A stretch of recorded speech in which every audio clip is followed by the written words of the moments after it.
Bagaimana peran perempuan sebagai peace builder atau pembangun perdamaian?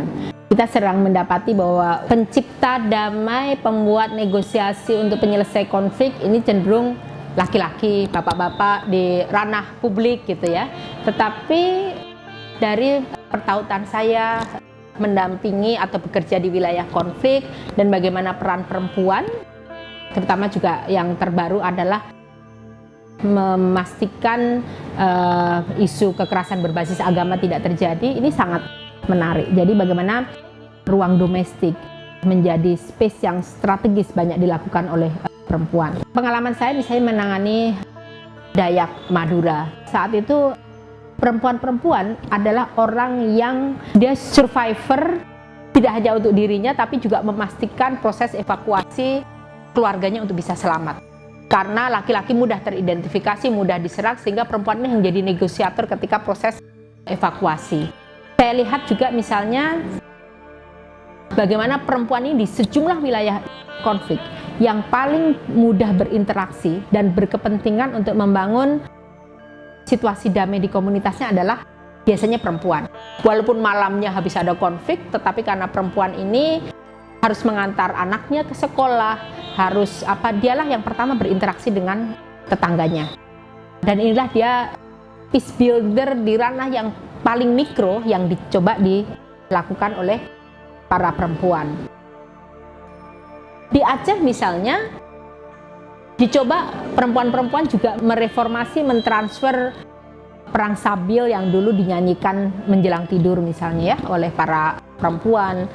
Itu juga terjadi di Palestina gitu ya, yang memprovok untuk perang bagian dari perang sabil. Nah, mulai banyak ditransfer dengan syair-syair yang berbeda gitu ya untuk mencegah konflik terjadi gitu. Jadi yang juga banyak dikembangkan oleh perempuan, proses negosiasi tidak dilakukan di ruang-ruang formal dengan mic gitu ya. Cara pandang peace building, penyelesaian konflik ini kan banyak yang pakai pola-pola yang formalis, sehingga perempuan yang takut mic akan tidak ikut menjadi bagian dari proses negosiasi ini.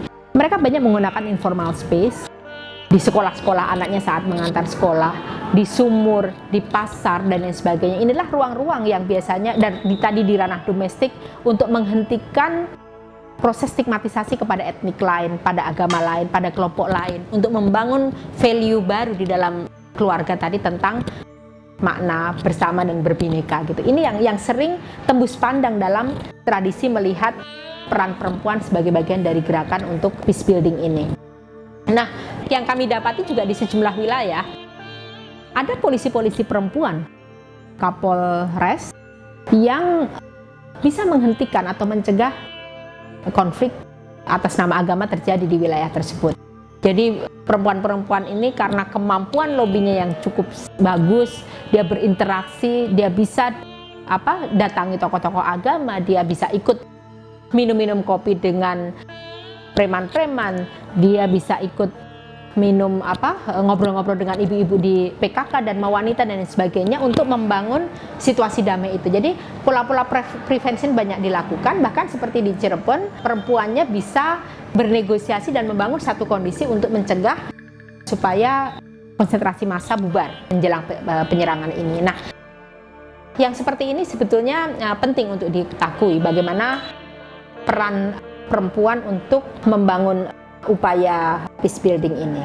Yang penting lagi bahwa pola-pola tradisional dalam kultur kita gitu ya, kita tuh Indonesia kan sangat rentang kearifan lokal, itu juga banyak kita dapati di sejumlah wilayah sebetulnya cukup punya akar di mana perempuan berkontribusi untuk mencegah konflik ini. Dalam tradisi Islam, kalau kita lihat sejarah agama, Rasulullah selalu melibatkan perempuan dalam proses decision making.